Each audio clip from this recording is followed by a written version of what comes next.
ensemble. On organisait, il y avait des manifestations qui étaient organisées. On était vraiment, c'est un amour pour le pays. Et peut-être aussi, ayant grandi dans les années 70, fin 60, 70, il y avait how do you say this? Il y avait un momentum. Il y avait on bougeait au Cameroun, on dépassait les autres. Absolument. Et donc, on sait qu'on est capable. Moi, ça m'a montré que je sais que je peux. Je sais qu'on peut, parce qu'on l'a déjà fait. On parle du Rwanda, le miracle, machin, on dépasse. C'est-à-dire, on était un peu comme ça. C'est-à-dire que comment ils font pour aller vite comme ça? Et on fait mieux. Et on fait mieux, et on est capable de mieux. Et donc, quand je vois ça, c'est frustrant pour moi. C'est frustrant parce que je sais qu'on peut faire mieux, mais on est devenus des adeptes de la médiocrité à tous les niveaux. Tous les niveaux. Et ce n'est pas acceptable. Ce n'est pas acceptable qu'un pays à qui Dieu a tellement donné, je ne sais pas comment décrire, Dieu nous a tout donné, tout. Tout, même sur l'Afrique, ce n'est pas seulement qu'on devrait être les leaders en Afrique, mais l'un des leaders dans le monde. Qu'est-ce qu'on n'a pas? Qu'est-ce qu'on n'a pas? Qu'est-ce qu'on a à envier aux pays même développés? Rien. Rien. On a la matière grise, le talent camerounais. Mais regardez toutes les organisations internationales. Le Cameroun y est. Le Camerounais y est. Et souvent, quand je circule, comme je dis, beaucoup de dialogues avec d'autres gouvernements, pas nécessairement le nôtre, mais beaucoup de discussions. Les gens me demandent, mais on ne comprend pas. On ne comprend pas. Qu'est-ce qui se passe au Cameroun? On ne comprend pas. On ne comprend pas comment vous avez tout ce talent-là. Moi, il y a des Camerounais partout. C'est-à-dire que souvent, et des personnes intelligentes et qui conseillent d'autres gouvernements. Mais comment on n'arrive pas à s'en sortir chez nous? Tout le monde constate la distance entre le potentiel et le réel. Oui. Et le potentiel qu'on connaît parce qu'on l'a vécu.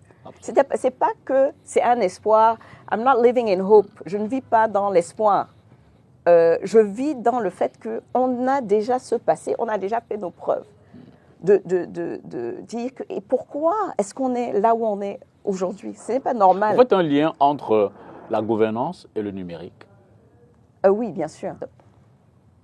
Et en ne reconnaissant pas que ces mêmes startups peuvent devenir des multinationales demain, peuvent exporter, c'est que c'est une économie d'exportation. On peut créer donc dans nos pays et vendre dans le monde entier. Mais vous, comment vous justifiez ce rejet des pouvoirs publics, des décideurs? C'est de l'incompétence, c'est de l'incompréhension même de la technologie? Disons que quand on voit les papas qui prennent les décisions là-bas, il y a eux, s'ils utilisent la technologie, c'est peut-être WhatsApp et Facebook. Et donc pour eux, c'est ça la tech. Donc c'est Facebook et WhatsApp. Et ils disent que non, c'est mauvais parce qu'il y a les mauvaises informations, il y a la désinformation. C'est eux-mêmes qui vont transférer. Les transferts de faux news, là, c'est eux. Et donc quand on a cette perception de la technologie, et on ne comprend pas tous les enjeux, et qu'on voit, comme je l'ai dit tout à l'heure, on voit la tech comme une menace et pas comme une opportunité. L'Internet, pour eux, c'est une menace. Internet égale réseaux sociaux égale révolution. Et donc, si on leur donne trop d'Internet ici, les gens vont commencer à s'organiser, à organiser la révolte. Et donc, on ne veut pas ça. Donc, on va limiter ici pour que ça n'arrive pas. Alors que, disons même les réseaux sociaux, c'est une infime partie de la technologie. Elle ne se résume pas aux réseaux sociaux. Et tant qu'ils n'ont pas compris tous les enjeux et tout l'emploi qui peut être créé, on peut ajouter 10 points sur notre PNB, donc notre produit national brut, avec de la technologie. Donc, et donc, on a cette chose où le pouvoir public va faire des annonces, ils vont faire des déclarations au soutien de l'économie numérique. D'accord. Et puis, à côté, ils vont retaxer l'économie numérique. Donc, on a, par exemple, pris un prêt à la Banque mondiale pour 100 millions de dollars, donc 30 et quelques milliards de francs CFA, pour soutenir l'économie numérique. Nous qui sommes acteurs sur le terrain, on ne sait pas où est parti cet argent. On ne sait pas. On demande, on pose même des questions, on leur demande, mais dans quoi vous avez investi? Où est parti cet argent? On ne sait pas. Mais on sait qu'ils ont augmenté les taxes sur les transferts d'argent. Ils ont augmenté les taxes, une taxe qu'ils avaient introduite en 2022.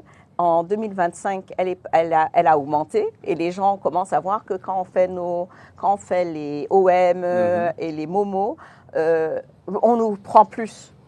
Et ils ont ajouté pour les jeux... Il y a une taxe de 2% plus 4 francs. C'est le message qu'on reçoit souvent quand on fait les transferts. Voilà, donc il y a ça. Et donc, vous ne pouvez pas... Pourquoi? Parce qu'on a besoin d'argent. On a besoin d'argent pour rembourser le prêt qu'on a pris à la Banque mondiale de 100 millions de dollars, donc 30 et quelques milliards. Il faut rembourser ça. Et donc, la même économie numérique, quand on emprunte l'argent pour soutenir, on la tue avec ces nouvelles taxes. On la tue avec... il y avait la taxe sur le téléphone mobile. Je ne sais pas si vous vous en souvenez, il y a je crois, 3 ans, ils ont voulu nous faire une taxe. Exact. À l'importation des téléphones. Mais ils parlent encore de ça. Hein. Donc, vous ne pouvez pas. C'est-à-dire que et comme on n'a pas une cohésion dans les décisions qui sont prises au Cameroun, chaque ministre fait comme il veut. Alors, on va partir un peu du numérique. Et vous le disiez d'ailleurs tout à l'heure, votre expertise va au-delà. Vous vous intéressez aussi aux questions politiques avec ce coup de gueule sur le processus électoral que vous avez récemment exprimé et très repris par nos confrères. Quand vous observez ce processus électoral, qu'est-ce qui vous fait le plus craindre? J'ai failli dire, qu'est-ce qui vous choque le plus? Qu'est-ce qui vous pousse à dire faites attention aux organisateurs des élections? J'ai l'impression que, je ne sais pas si c'est par conservatisme ou bien si c'est par crainte ou c'est par méconnaissance, mais on mélange entre l'État et le processus électoral et un parti politique, le RDPC. C'est-à-dire, on a l'impression qu'on est un parti-État, on en parle beaucoup. Mais dans le processus électoral, rien ne va. Comment est-ce qu'on a un système où un ministre qui est dans un parti du haut pouvoir va commencer à dire qui est le président de votre parti? Qui va désigner que non, lui, ce n'est pas le président, c'est lui. Mais comment?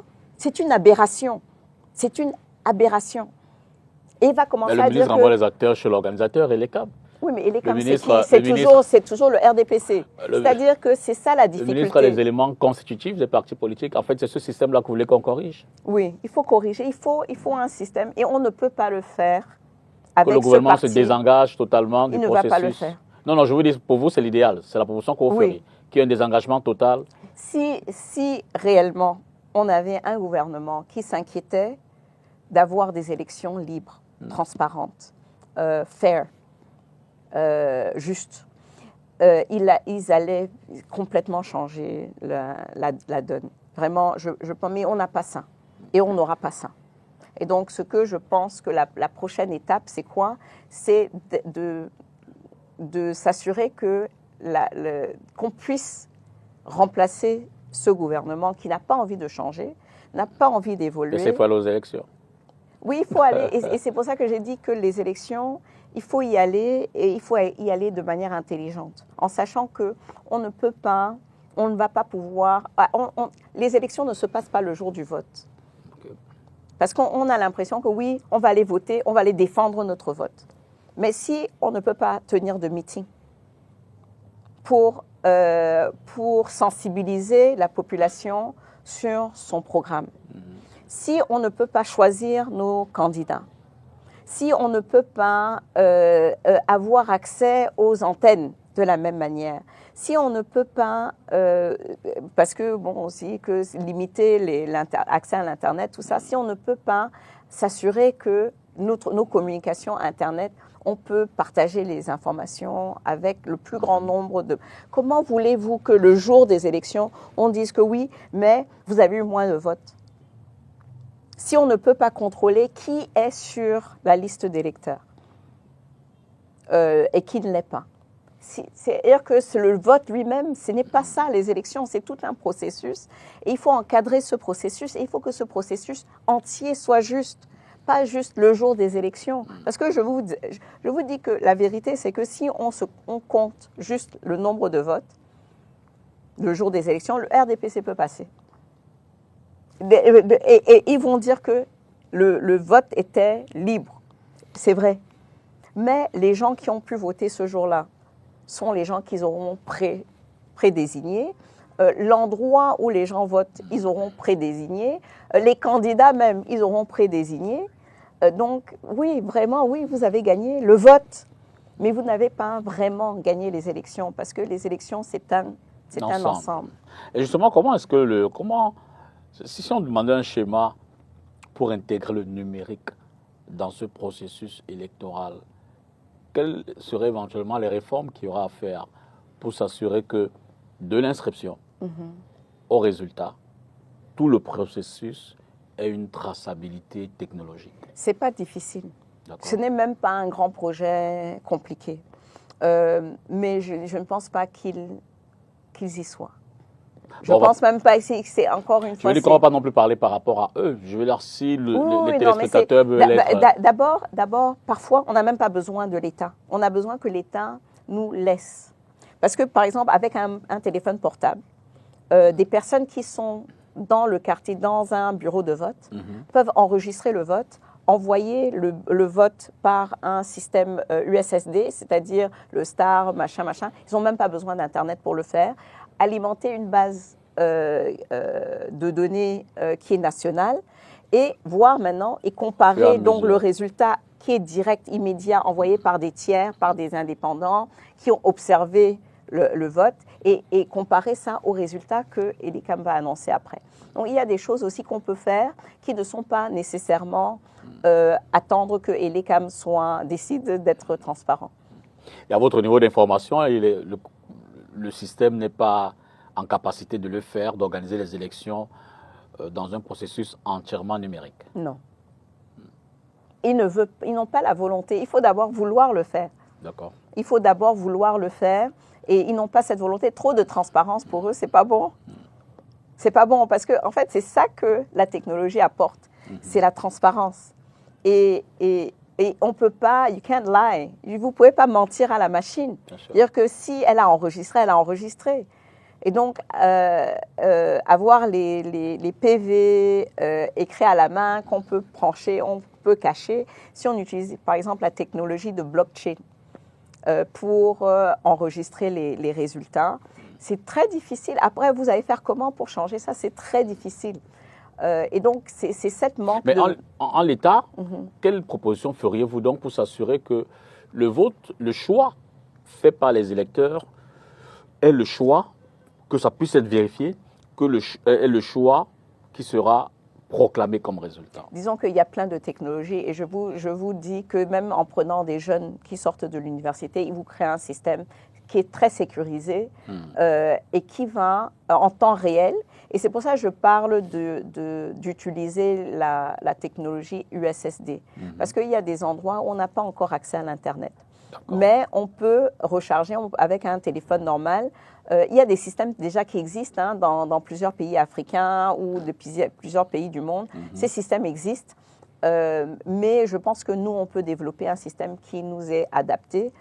Mais il faudrait cette volonté.